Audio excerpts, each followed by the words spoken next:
Assalamualaikum warahmatullahi wabarakatuh. Masih di tema 8 Praja Muda Karana di subtema 2 Aku Anak Mandiri di pembelajaran keempat. Kita sama-sama belajar. Udin dan teman-teman taat dalam beribadah. Mereka melaksanakan ibadah dengan kesadaran sendiri. Mereka berani pergi ke tempat ibadah sendiri. Tempat ibadah dekat dengan tempat tinggal mereka. Mereka selalu menyiapkan peralatan beribadah sendiri. Mereka mandiri saat melaksanakan ibadah. Taat dalam beribadah sesuai dengan janji pramuka. Salah satu janji pramuka yaitu takwa kepada Tuhan Yang Maha Esa. Taat dalam beribadah juga sesuai dengan pengalaman sila pertama Pancasila yang berbunyi yaitu ketuhanan Yang Maha Esa. Lambang dari sila pertama Pancasila itu berbentuk bintang, ketuhanan Yang Maha Esa. Nah, berikut adalah lambang dari sila pertama ketuhanan Yang Maha Esa, dan di sini ada berbagai kegiatan keagamaan yang bisa teman-teman lihat. Di antaranya ada cara peribadatan mereka dari agama masing-masing, dari agama Kristen, Islam, Konghucu, Hindu dan juga Buddha. Edo, seorang umat Nasrani, Edo taat menjalankan ibadah. Edo beribadah sesuai dengan agama dan kepercayaan yang dianutnya. Edo telah mengamalkan sila pertama yaitu Pancasila. Sebelum dan sesudah makan, Siti selalu berdoa. Berdoa sebagai tanda bersyukur. Berdoa sebagai tanda ucapan terima kasih kepada Tuhan, sedangkan Siti sudah mengamalkan sila pertama dari Pancasila.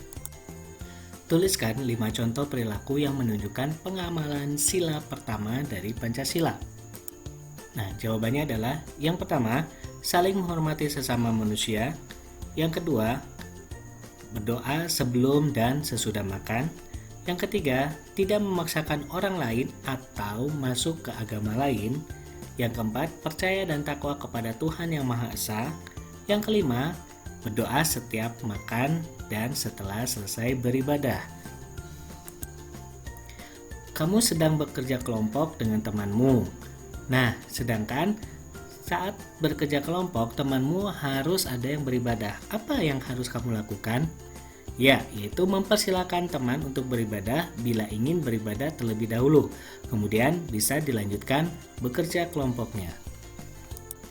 Anggota pramuka harus menjadi orang yang taat terhadap Tuhan. Taat beribadah termasuk sikap pengamalan Pancasila sila pertama, mencintai dan menjaga makhluk ciptaan Tuhan juga merupakan pengamalan sila pertama dari Pancasila. Memanfaatkan tanaman dengan cara yang baik termasuk menjaga makhluk ciptaan Tuhan. Misalkan, memanfaatkan pohon kelapa.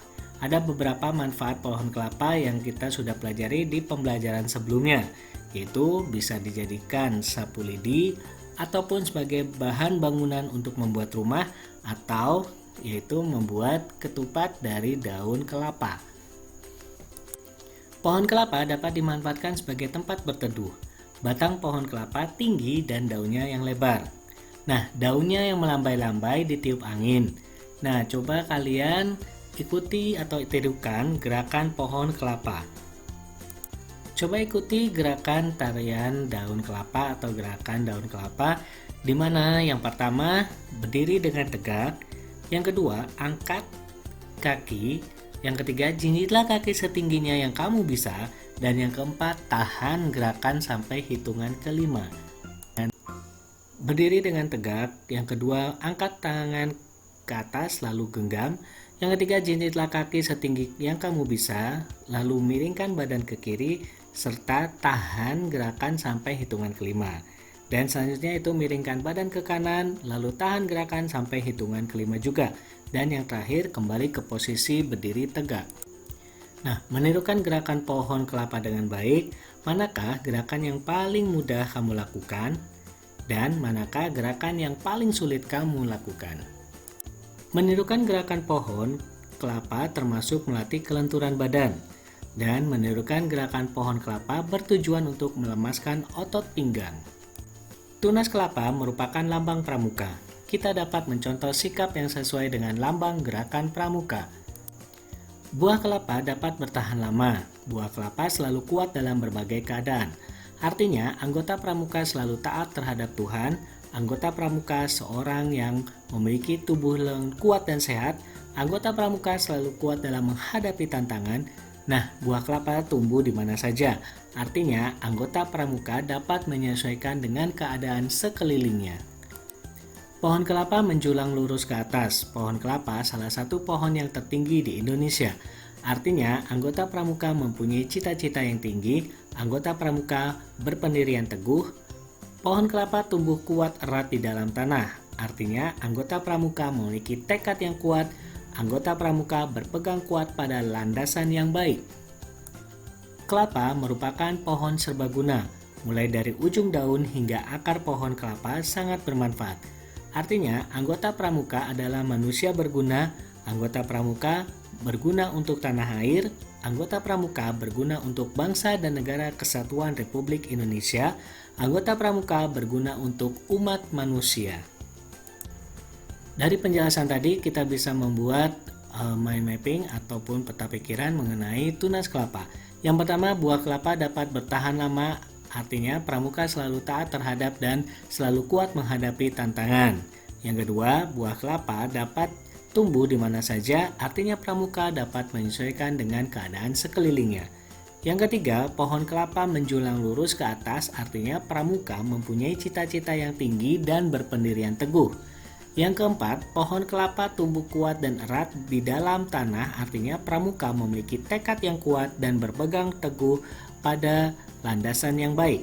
Yang kelima, kelapa merupakan pohon yang serbaguna, artinya pramuka berguna untuk bangsa, negara, dan umat manusia. Nah, coba perhatikan kembali penjelasan tentang manfaat buah kelapa. Apakah sikap teman-teman ada yang sudah sesuai dengan penjelasan tersebut? Nah, buah kelapa dapat bertahan lama dan selalu kuat. Dan teman-teman selalu taat terhadap Tuhan dan selalu kuat dalam menghadapi tantangan. Alhamdulillah, pembelajaran tema 8 Praja Muda Karana di subtema 2 Aku Anak Mandiri pembelajaran 4 telah selesai. Semoga teman-teman bisa memahami apa yang sudah dijelaskan dan tetap semangat untuk belajar. Wassalamualaikum warahmatullahi wabarakatuh.